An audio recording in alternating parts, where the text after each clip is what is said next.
Today I'm going to show you how I edit my DailyTrev vlog each day so that you can see how I'm doing it in Adobe Premiere Pro, and maybe it'll be useful to you. This is how I edit the DailyTrev in Adobe Premiere Pro. First off, I open Adobe and I press New Project. Then I give it a name. In this case, it will be the DailyTrev 007, if I've got the right date. I don't change anything in here and I just press OK. Then I wait for it to load, and this is the dashboard. You usually like to switch it to the editing tab. And the next thing that I do is I import my media and I drag it over here. So that's actually the pictures, the video, the audio, everything gets pulled here. So I'm gonna do that right now. I'm just gonna drag and drop it from the folder. Okay, here I am dragging my media over. I'm waiting for it to import the files. Then it's got everything here. After that, I like to sort it by the name, which helps me for the videos that I record on my phone, because then it actually puts them in the right order. This time I've got a couple pictures in there as well, so that's gonna mess it up a bit. But for me, at least the way my phone works, it names the MP4 in a way that it'll put them in order when I sort it by name. So that helps me basically import them in the order that they were filmed, which works 90% of the time for my DailyTrev videos. The next thing that I have to do is actually take the clips and take the part of each clip that I want to have in the video. And the way I do that is I double click on frame rate on the video that I want to work with. If I double click on the name, it just pops up like trying to rename it. Or it doesn't. Oh, actually that's not the one that I want to use. This is the one that I want to start with. So you basically double click on it, but if you click in the wrong place, it'll do that. So you want to bring it up here. And then the next thing is I start playing it back, and I'm trying to find the mark in point, which is where exactly in the video I want it to start for this clip. And then also the mark out point. So I'm just finding the exact piece that I want. So normally what I do is I'll play the video till right after I start talking in the part of the video that I want to use, and then I'll pause it. So let me find that spot now.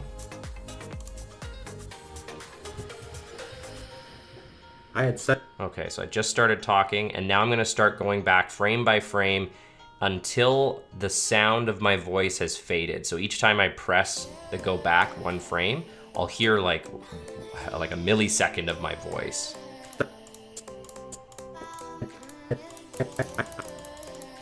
And see, now it's quiet. So I'm gonna go back. So I know that's when I started talking. And now it's quiet again. So I'll usually go like 2 or 3 frames before I start audibly making any noise, and then that's when I'll press my mark in. I had such great content yesterday. And then that's how I know I'm starting my video, or for this clip at least, right before I start talking. I don't have that dead space before when I started recording my video.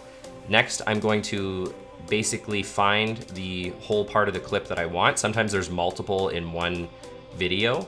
If there's even a chance that this isn't even the main clip that I wanted to start my video with, I'll find out here in a bit, but I just wanted to show you how I start the mark in section. Things are only going uphill from here. Okay, now I do the exact same thing at the end of the clip that I'd like to use, except this time I'm basically looking for exactly a couple milliseconds after I stop talking. So you can hear just a little bit there. Then I go a couple frames after that and I press mark out. And then it's basically got this part of the clip that I want to use. I then click and hold down here and drag it into the timeline or the sequence area. And then I've got just that piece of the clip here. I'll then repeat that process for any other clips I might have in this particular video and drag them in. I can press the mark in and mark out anywhere around here, and I'll just keep having those little pieces that I can then drag in over here to the timeline. And when you're adding new ones, you want to basically add it on to the end.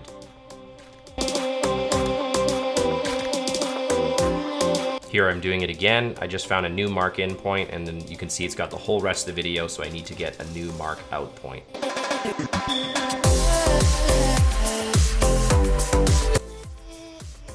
Okay, now I found my second clip, so I'm going to drag it down here as well.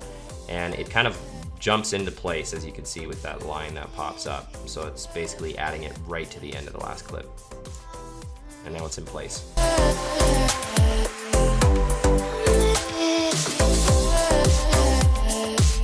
Just to show you an example on what it looks like when I add one clip to the end of the other, this is the playback area for the timeline. So I just press play over here. Rev. And that's now reflected.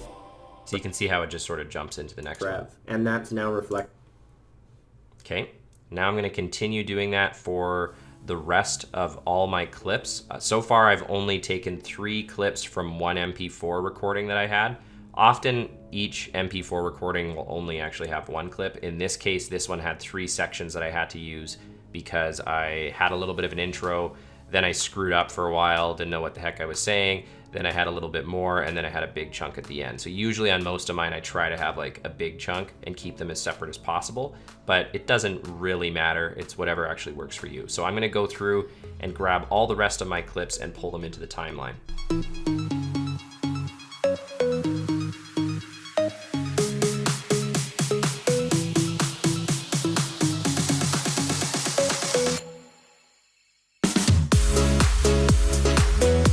Okay, so I've now got all my main clips down there. This is the first time I'm going to be adding a photo, I think, to this video, and that's going to take me messing around with it a little bit, so I may or may not show that part, but what I wanted to show you so far is that all of the clips are in the timeline. And if I drag here, by the way, this is basically showing how zoomed in I am. So if it's like this, it's a really tight zoom in. So this is actually very little space here. Dress shirt looks... If you saw how quickly the bar moved across when I pressed play there, it's because I'm zoomed in a lot. Whereas if you pull it and make it wide, you're really zoomed out. And now you can see all of my clips here with the little lines in between the end of each clip that's been stitched together. Okay, so I'm just gonna jump forward a little bit. This is not normally the order that I do things in, but in this case, there's an image that I wanted to try showing here that reflects what I'm talking about in this clip. So I'm just gonna show you how I can drag an image onto the video frame and show it at the same time as the video that's playing. So I've got the images over here, and this is the one that I wanted to use right here. And since it's just an image, I'm just gonna drag it right over. And this is approximately where in the video I want it, where this is the playback marker is. So as you can see, when I dragged it over, it brought it to where the playback marker was. So I'm not sure if I've got the exact right spot, but I'll be playing around with that just to get it in the right spot. And then I'm going to resize the image, because right now you can see that it's like just massive in the middle. So now that I've found the exact spot that I want it in the playback marker, I've now dragged it back and it'll jump to where I've got the playback marker. So now it's in the right spot. And now the way that I'm going to adjust this is I'm just gonna double click over here, and you can see that it put a border around the image, and now I can start dragging it around. And obviously it's way too big. In this case, if you're wondering why I'm putting this ridiculous picture, it's because in this part of the clip, I'm talking about how dress shirts definitely do not go with shorts, at least not this combination, and it looked really bad. So that's what I'm talking about in this clip. So do not think that I think this looks good.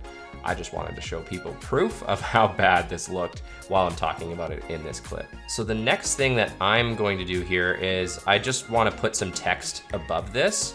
And so I'm going to click over here for the type tool, and then again over here. Oh, it's not working. Okay, there we go. Not sure what was quite going on, but it should pop up like that. So then the next thing that I'm doing when I want to move where this is, I've got to switch back to the selection tool, because you can sometimes get stuck on one of these types of tools, and if you don't know which one you're on, you might start messing stuff up. So if you just want to drag stuff around, the selection tool is what you want. So now I can position this above that, and I'm not sure if I've got them lined up perfectly in the timeline, and I've also got to adjust the length of the image and the text that goes with it, so I'm going to fiddle around with that. But basically the way you adjust the length of text and image elements, which you can see they're in their own track, these are tracks on the timeline, See this little arrow, this red like bracket with an arrow coming out of it? That is stretching it this way. And you can see as I pull it, it affects like how much time is adding to it and the total duration. And if you pull it the other way, then you're making it extend out that way. So that's how you make adjustments to like how long these go on for.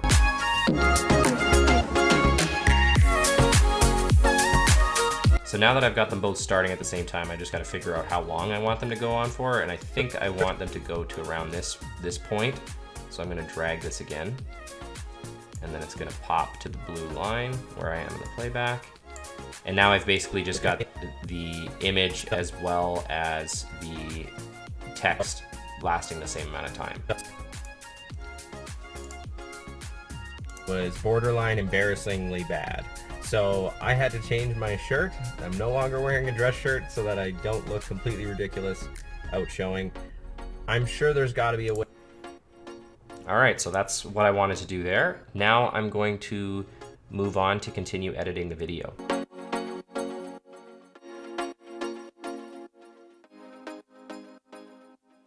Okay, so I sped that section up because I was bringing in a TikTok video that I wanted to show at the end of my video here, and I wasn't quite sure how I wanted to display it, so I just sped that up. I was just using the same features I showed you so far, dragging stuff around, adding text. You may have seen I went over to the side under the graphics panel and I was using that to adjust the text more. Just things like centering it, making it aligned, centered instead of left, stuff like that. So that's what I was doing, and you do that with the graphics tab over here. It'll open over here and you press edit when you're on top of it, and then you can edit that stuff. Now I also think I'm going to actually remove the audio from my TikTok video since this is going to go on places like YouTube, and I'm slightly worried since that's using a sound of a song that I don't have the rights to post to places like YouTube. So I'm actually going to remove the audio, and then I'll later, when I add the music to my track, I'll hope that video still looks okay with the audio that I know I'm allowed to use versus playing a copyrighted song. Even though it's only a 15-second clip, I'd be concerned about putting that on Facebook or YouTube directly. Although I guess I did share that TikTok video on Facebook, but I guess that's a little bit different, whereas this is gonna be like more of a professional thing that I'm putting up. So I know YouTube is particularly good at catching copyrighted music, so you never wanna use copyrighted music in your videos unless you've got explicit permission. So I will show you later what I'm using for my music, kind of my process with that as well. So the way that I remove the audio from a clip, this is as good a time as any to show you, is you can see I'm clicking around to different clips. The clip that I'm working with is this one, and I'm going to right click, and then what I'm going to do is I'm going to press unlink, and what that's doing is it's separating the video from the audio. So the audio is the one with all these little bumps on it. That's actually the audio wavelength, and this is the video. Now I can select them separately, whereas before if I clicked either one, it just highlighted both. So all I'm going to do, there's multiple different ways to kind of do this. What I like to do if I just don't want any of the audio at all, you can click on it and then you can either delete it, or if you like to have it there just in case you change your mind, you can right click and then uncheck enable. So I go like that, and then you can see that it goes dark. And if I start playing here, there's just not gonna be any sound at all. So then later, when I add my audio track, background music, I can have that here as well. And then I'll find out if that looks good. My dancing probably won't be completely in sync, but maybe it'll be good enough. We'll find out. Okay, so the next thing that I'm gonna show you is how I add my YouTube end screen. So I just have a basic template that I'm using. It's not amazing, but it's working for me right now, and I'm gonna keep using it until I've got something better. So what I'm gonna do is I'm gonna actually grab another element that I'm gonna bring into my library, which is just another image that I use for my YouTube end screen. So I'm going to speed up and go through that right now. Okay, so all I did here is I basically had to open up another project where I already had my YouTube end screen image and then some of the text that I like to overlay on it on top. So I might not show you what I did because I was going somewhere to grab it, but I copy pasted it. So I literally clicked on it in the other project, pressed Control C, then opened this project sequence and then made sure that the playback thing was after the rest of my stuff. Otherwise, if I do it over here, for example, if I press Control V, you see how it just pushed that in there and cut into my other stuff. You don't want that to happen, so I'm gonna have to go press undo, and then you can see that that stuff comes back. So when I'm pasting stuff like this, I like to make sure that this playback marker is after all of my stuff, and then I can press Control V and paste it. So I've pasted basically my YouTube end screen and the text that goes with it. Now I'm going to add them to the end of the timeline, and I like to have the YouTube end screen be approximately 20 seconds because that's the max. As you can see, this piece is already 19 seconds and 29 milliseconds or whatever, so that's perfect. I'm just gonna drag them into the right place at the end of my video. Okay, now that I've dragged them into the right place, you can see that after my video's done, it just shows this image, and this image is the YouTube end screen, and then this is some text that I added, which is just a text element. So that's where you can see here, this is the text element, and this one is the actual image. So I've just got this, so as you can see, there's nothing in here. There's a section here for watch my newest video, and a section here for check out a recommended video, and then it says subscribe, and there's this white space here. When I go into YouTube to upload the video, I can actually select the end screen, which there's different ways you can customize it, but I basically use one where I put the newest video here, the subscribe button here, and then a recommended video here. So when it's on YouTube, you'll actually see a video here, and then the channel image to subscribe. So it'll look better on YouTube, but this is what it looks like when I'm actually editing it. Okay, so now I'm at the point in my process where there's no other editing that I think I need to do in this actual timeline for the YouTube version of the video. So the next thing that I do is I'll go get the music. So I've got a video that is 5 minutes and 32 seconds right now. So that's the total length of the video, and I like to have background music for the entire video. So I need 5 minutes and 32 seconds of music, and I'm gonna show you what I use for my music right now. So the service that I'm using for my music is called Soundstripe. So if you go to soundstripe.com, this is what you're going to see. Then I log in. It brings me into my account, essentially. And from here, there's multiple different ways that you can do it. They've got like the recently added songs. They've got a bunch of featured playlists. What I've been doing lately is I just go over to playlists, which are basically playlists that the company has put together based on categories and all different types of stuff. So you can look at some of the different options that they have here. I've been using a fair amount of like electronic music so far. I really try to just do this quickly because I know I could spend an enormous amount of time looking for music and finding the perfect track.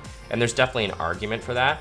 I just know if I do that, I'm, again, way less likely to actually make videos consistently. So I'm just looking for something that sounds okay and it's good enough for me to use. And maybe that's not the right strategy, but that's what's working for me so far. Okay, so I've selected a playlist that I'm going to look for some songs in. And basically I just start working down the list and pressing play, listening to a little bit of the track. I can press forward in different sections to skip ahead. And I'm just trying to find out if I think it's a good enough song to have as background music. Most of the time the music is low enough that people aren't even going to notice it, or it's very subtle. So I don't think it's a huge deal. It does get louder in certain sections of my video if I'm not talking at all or something and I want to basically just have music while I'm doing something, but otherwise it's kind of in the background music, so it's not super important. At least I don't think it is so far. Maybe I'm wrong, but I'm going to go through and I know that I need 5 minutes and something of audio. So I've got to get sometimes 2 tracks, sometimes 3, 4. It depends on the length of the audio. But I just go through and I select ones that I want that are good enough. Okay, now that I've found one that I think is good enough, the next thing I do is I press license, and then I put a project title in, say what it's for, and press generate license. After that, I can download that song. Okay, so I've now selected 3 songs. That gives me more than the 5.5 minutes that I need. I'm just waiting for them to download since my internet's going really slow right now. But once they've downloaded, I can then go and add them to the video. And in case you're interested in Soundstripe, it's a service that I think I got a deal where I paid like a discounted price for a full year subscription, but it is a subscription-based service that I found pretty affordable.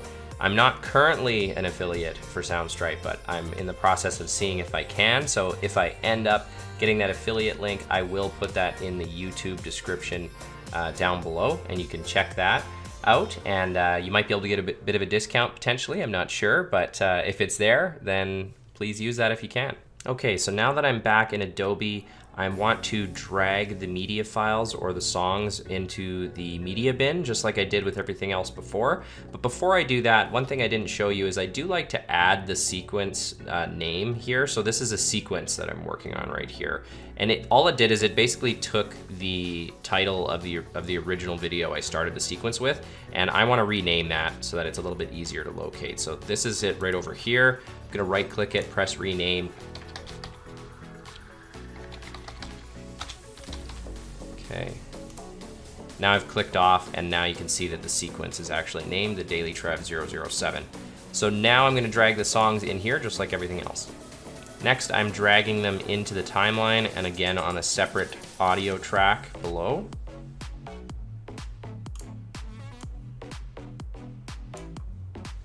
So I've basically dragged them in here. So now I've got my video clips, I've got the added graphics, I've got the audio from my talking, and now I've got the music. So another really important step here is I now have to sort of mix the audio and reduce the volume of the music. Otherwise, it's really gonna overpower my voice. So the first thing I'm going to do is I'm going to select both of these. So I press one, and then to select another one, I press shift and then another one.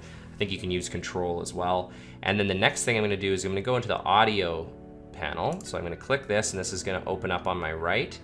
And it's in browse right now, so that's for actually finding music. That's another way you can do it. I haven't really checked that out, but since I use Soundstripe, but that's another option. So I'm gonna go to edit, and now what I'm doing is I want to tag these clips as music. So it's just as simple as pressing music.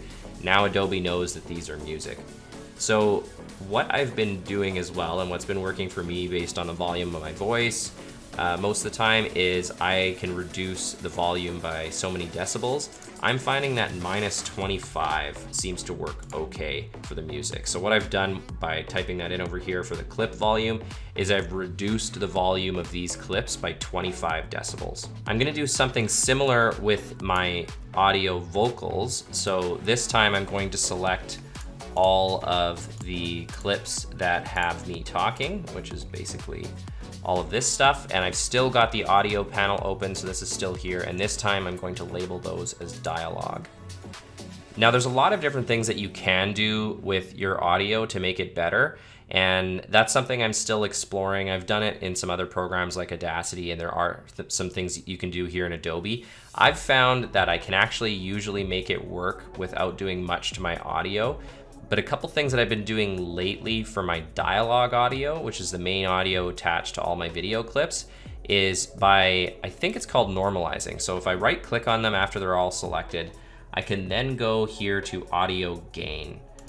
And this opens up several different options. So if I wanted to, I could also increase the volume here, which is the exact same thing, I believe, is what I did with the other one over here, reducing the clip volume by 25 decibels for the music.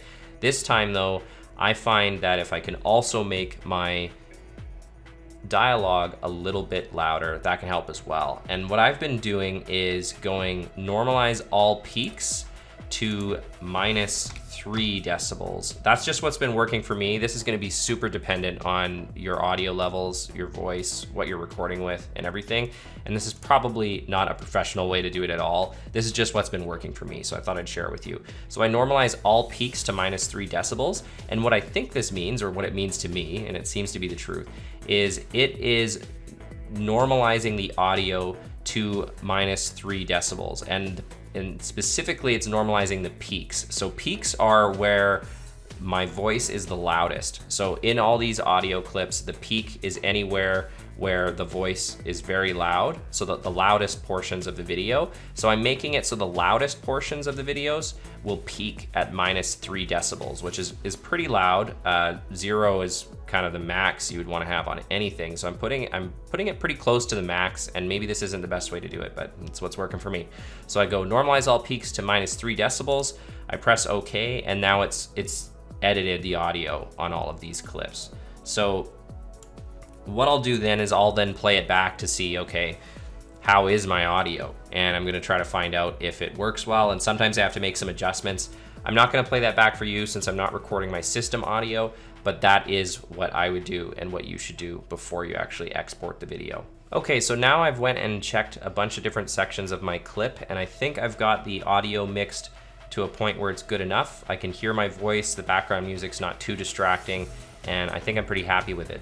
Now there's a couple other things in this particular video where I'm going to change the audio, and I mentioned this at the beginning that I have this TikTok video that I'm playing in here, but I was worried about the copyrighted music. So I've got no music here at all except for the now background music that I have. But since I have no other audio in this section, I actually want to increase the volume of my background music for that section. So the way that I do that to make it line up really easily, this is actually really easy to do. So I'm gonna use something called the cutting tool, and I'm surprised I haven't used this yet. Is that you click over here, it's actually called the razor tool, I guess. You click that, and then what I want to do is I wanna cut my background audio track at the same point as where I've got that section of no other sound so that I can increase the audio there. So I'm gonna cut it here. So now it's cut at the same spot. And then what I'm going to do is I'm gonna switch back to the selection tool so I don't keep cutting everything. And I'm gonna change this audio to make it louder. And it was at -25, and what I found has been working when the only sound I have is the background music is -10. Seems to work pretty good for that. And that will increase the sound just of that portion. So I can actually do this throughout the entire video. Some of my other videos I've got sections throughout with no background music. Maybe I've got a clip sped up, or for whatever other reason there's no music there. So I'll actually usually increase my background music levels at that point. So I just do the same thing. You cut both sides of it sometimes. Since this one's at the end, all the rest can be that volume and it's no problem. So I just changed it to -10. So this section will actually be louder. And then what you want to do is you want to play it back again just to make sure that the level's okay. T-shirt it is.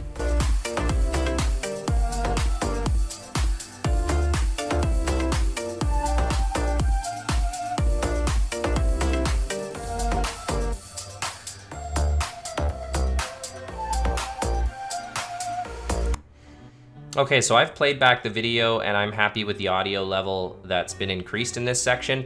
And it also worked pretty decently with being somewhat in sync with my dancing in that little clip that I had playing. So even though I was dancing to a different song, it still doesn't look half bad with that. So I think that's good enough as well. Just one last thing here to do before I export the video, and that is to clip the end of this audio. As you can see, the audio extends out past the rest of my video. So I'm just gonna go here and click where once I see that bracket with the red arrow, and pull it over here, and as soon as I get here, it's gonna give me an option to snap it in place so that it ends perfectly at the exact same time.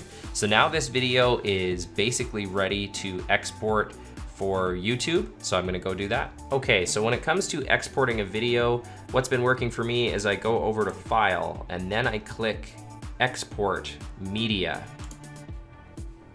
Once I've done that, I'm waiting for this to open up. And there's going to be a bunch of different options here. I'm just gonna show you what works for me. There's actually a whole bunch of different presets in YouTube, or not in YouTube, in Adobe Premiere Pro. So by default, it'll go to match source and high bitrate. It's basically just gonna match whatever type of video files and everything that you've got in there. So if I kept it like this, it would output a 1920 by 1080, 30 frames per second progressive using hardware encoding, and here's some other things. It's gonna be a target of 10 megabits per second, and the audio is gonna be 320 kilobits per second, and all that stuff. So that works okay. You could probably get away with that, but what I've been doing is using some of the presets. So I'm going to actually go use the YouTube one, since this is a YouTube video. I'm gonna go down to YouTube, 1080p, full HD, since it's 1920 by 1080. And I've already got the output name here correct because I renamed the sequence that I showed you earlier, but I want to label this so I know it's the YouTube version, so I'm just gonna add YouTube. So I've added that. I do a couple other things here. I go render at maximum depth. Don't ask me exactly what that does, but it sounds like it is a good thing. And I also use maximum render quality. This shows you how big the file is going to be at the end. If you're really worried about the quality of the video, you can change this to VBR 2 pass. It'll take twice as long to export the video because it's basically going through everything twice just to make sure it doesn't mess up. That's how I understand it, at least. Usually VBR 1 pass has been working okay for me in my system, but you might want to experiment with that. And since I've made some adjustments in here, you'll see that it doesn't show the YouTube preset anymore. It's because I customized the YouTube preset. So now it thinks I've got a custom one, basically. So that's everything that I do in here. And then if you are only doing this video, you could press export, or if you're like me and you're gonna be making other versions of the video, you'd press Q, which just adds it to the queue to be exported later. And then I can export all the videos into MP4 at the same time. But for the purpose of this one, I'm just gonna do a normal export, so I'll show you how that works. You press export. And then as you can see, it just starts rendering it, so it gets right into making the MP4 as soon as you press export when you do it this way.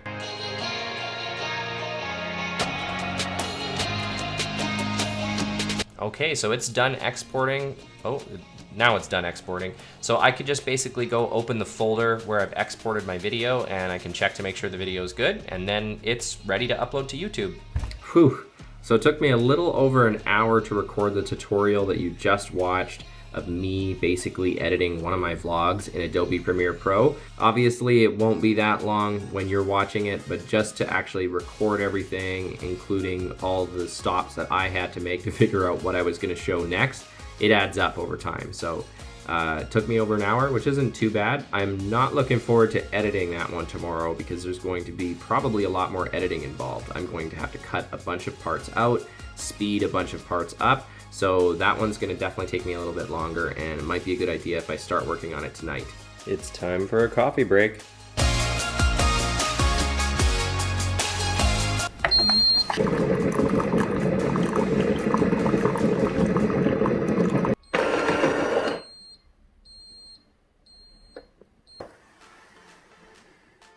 Oh yeah. All right, I got my coffee. Now it's time to do some more client work. I've got a few clients that I need to follow up with, and also need to look and get some properties for some of them to go look at, and we'll be going from there.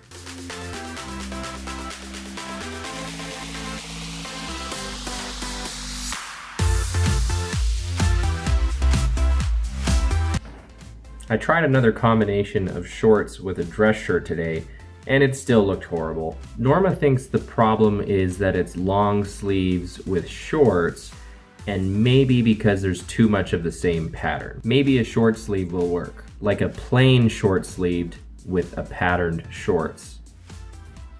Apparently, according to Norma, there's images of hot guys doing that online. All right, so if I search how to wear dress shirts with shorts for guys, if I head on over to images, okay. Yeah, I can see how that looks a lot better. All right, so I guess it's step 1, become a hot guy. Step 2, combine plain with patterned.